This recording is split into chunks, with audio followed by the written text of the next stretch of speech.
아주 심히 유감입니다. 그 국민의힘 강선영 의원이 저의 이름을 들어가면서 마치 외환죄의 부당성을 그거와 연결해서 하는 건데 이것은 아주 심히 유감입니다. 사과하십시오. 지금 이것은 꼭 제가 사과를 받아야 되겠습니다. 의장님께서는 국군조직법 제9조에 의해서 국방부 장관을 불령에 안에서 보자 하는데 당시 그 계엄사령관은 육군참모총장에게 임명을 했기 때문에 합참의장님께서 그러면은 계엄사와 관계없이 조치한 것이 있습니까? 예, 저희들이 조치한 것은 북한의 일단 오판을 방지하기 위한 군사 대비 태세 강화에 일단 집중을 줬습니다. 그 임무에 집중해서 임무를 수행했다고 말씀드립니다. 네, 그 사항에 보면은 앞서 우리 김병주 의원님께서 말씀하신 경계태세 2급 보호 조치가 있습니다. 조치 보호 하달한 게 있지 않습니까? 예. 자, 그럼 경계태세 2급 보호 하달이 계엄과 연관이 있습니까? 계엄과 연관성은 없습니다. 계엄과 그 계엄사령부와 합참지휘 조직은 완전히 개선에 형성이 되어 있지 않습니다. 그런데 이제 지금 12월 5일 날 일부 지역 매체에서도 얘기하고 있고 좀 전에 김승원 의원님께서 말씀하시는데 군인이 군청을 점령했다.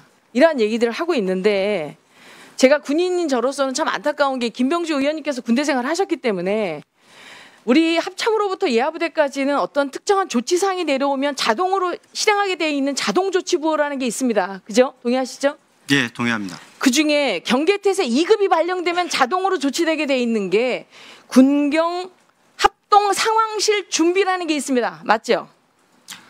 세부적으로 다 공개하기는 어렵지만은 그런 사항들이 계속적으로 선제적으로 돌아간다고 볼 수 있습니다. 네, 왜 그러냐면 지금 이 군경 합동 상황실 이 얘기를 하는 것은 군인이 계엄사령부를 만들기 위해서 갔다라고 지금 군인이 자꾸 민간 군청을 장악했다라는 이러한 얘기들이 있어서 제가 안타깝지만 제가 군 보안이지만 말씀을 드리는 겁니다. 군인이 22사단에서 간 거는 경계태세 2급 발령에 따른 군경 합동 상황실 구성에 대한 자동조치 부호를 위해서 당시에 걸로 간 것으로 알고 있고 그 관련해서 이러한 논란이 많다 보니까 양구군청에서 이거 관련 입장을 냈습니다. 준비된 거 있습니까? 자, 보십시오. 지금 이 비상계엄령 당시 양구군청에서 군인이 왜 출입했느냐. 비상계엄령 당시 군부대시 양구군청에 출입한 사실은 경계태세 2급 발령에 따라서 군경합동 상황실을 운영하기 위해서 준비 차원에서 방문했다. 그래서 무력으로 진압하거나 직원들과 군인들의 안전을 위협할 만한 일들이 전혀 없었다라고 이건 양구군청에서 공지한 사항입니다.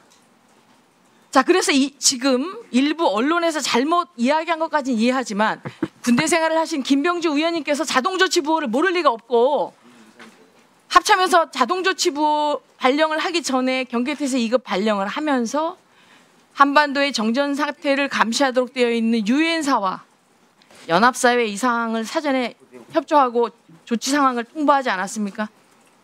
예, 일단 사항이 발생되면은 구체적인 사항까지 통보는 안 하지만 자동으로 참모들이 NC라는 개념에 의해서 통보하게 되어 있습니다.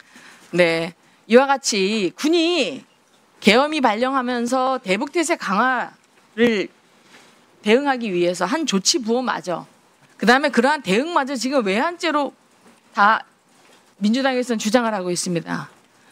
지난 12월 8일 날 국회 기자간담회에서 이재명 대표님께서는 북한의 오물풍선의 원점 타격을 계획했다가 합참의장의 반대에 실행하지 못했다. 만약에 미사일 발사나 폭격기를 사용한 타격밖에 없는데 실행됐다면 외환 유도죄에 해당한다라고 말씀하셨고요. 지난 내란 특검 2차 발의안 안에 보면은 내란 특검법이 해외 분쟁 지역의 파병, 대북 확성기 가동, 대북 전단살포, 무인기 평양 침투, 북한의 오물풍선 타격, NLL 북한 공격 유도 등이 외환 유치죄에 해당한다라고 이렇게 포함시켰는데 의장님께서는 평시 작전 통제권을 갖고 계신데요. 한미 간의 전시를 대비한 작전 계획 5천 단위와 평시에 3천 단위의 국지도발 계획을 갖고 계시죠? 예, 군은 전쟁 계획을 가지고 있는 게 기본 임무입니다. 자, 2010년 이전에도 다른 명칭으로 이 계획이 있었습니다. 2004년 노무현 정부에서도 이름이 북도발 응징 계획이었습니다. 노무현 정부는 2007년 남북 정상회담을 하면서 최초로 남한의 대통령이 도보로 군사분계선을 넘어서 평화 무드 분위기가 있었지만 그래도 북도발 응징 계획이 있었습니다. 그러나 당시에 만들어 놓은 북한 표적이 100개밖에 안 되다 보니까 당시에는 아군의 감시 체계와 타격 수단의 제한이 많았죠. 그래서 2010년도 천안함 폭침과 연평도 포격 도발을 당했습니다. 그래서 2011년부터 3천 단위로 시작하는 평식 국지 도발 계획이 발전됐고 2016년 이후에 구체화됐고요. 2024년 7월에 현 수준으로 발전됐습니다. 맞지 않습니까? 뭐 구체적으로 확인해 줄 수는 없지만은 군이 창설된 이후부터는 모든 도발 계획에서 발전시키는 게 기본적으로 군의 임무라고 생각하고 발전시키고 있다고 말씀드리겠습니다. 방어를 북한에 대한 공격의 억지를 기본적으로 갖고 있는 저희 군은 그렇지만 상대의 무기체계의 종류, 위협 수준, 수량 등에 직면한 위협의 변화에 따라서 지속적으로 북한에 대한 표적을 발전시키고 이거에 대한 유사시 원점 타격을 할 수 있는 준비를 해왔습니다. 계속 맞지 않습니까? 예, 다양한 도발에 대비해서 대비 태세를 유지하고 있다고 말씀드리겠습니다. 그리고 북한의 오물풍선이 많이 발생하면서 지난해 8월에 민주당의 김병주 의원께서도 공중요격을 몇 차례 강조하셨습니다. 그러나 공중요격을 하면 적에게 빌미가 되고 그다음에 확전이 될 수 있는 우려 때문에 풍선이 낙하된 후 안전하게 수거하는 방법을 채택한다고 지속적으로 우리 여단과 우리 군을 위축시켰던 김병주 의원님께서 소속된 민주당에서 왜 갑자기 오물풍선에 대한 원점 타격 계획 수립해놓고 시행하지 않고 유사시 사용하려고 한 이 표적 계획에 대해서 이것이 왜 외환 유치대라고 하고 있는데 동의하십니까?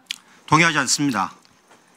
또한 9.19 군사합의 효력이 정지되고 서북도서 포사격 훈련이나 NLA 인근에 한포사격이 정상화됐는데 이것도 과거보다 9.19 합의 이전보다 강화된 것입니까? 아닙니다. 뭐 군은 기본적으로 교육 훈련을 하는 것이 강한 교육 훈련 하는 것이 군의 임무라고 생각합니다. 자, 그래서 제가 생각하는 것은 일부 확성기 방송이라든지 오물풍선에 대한 대응, 그 다음에 이런 것들이 북풍 공작으로 지금 몰아가고 있는데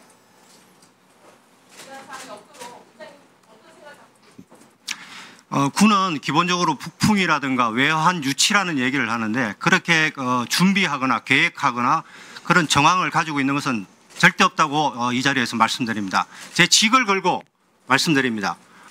외환이라는 용어를 쓴다는 것은 근본적으로 군을 저는 무시한다고 생각합니다. 저희들의 임무는 헌법에 명시된 국토방위에 신성한 임무를 수행하는 게 군이고 지금 전방에서 추운 상태에서도 그들이 수행하고 있는 그 자체가 우리의 임무를 수행하고 있는 것입니다.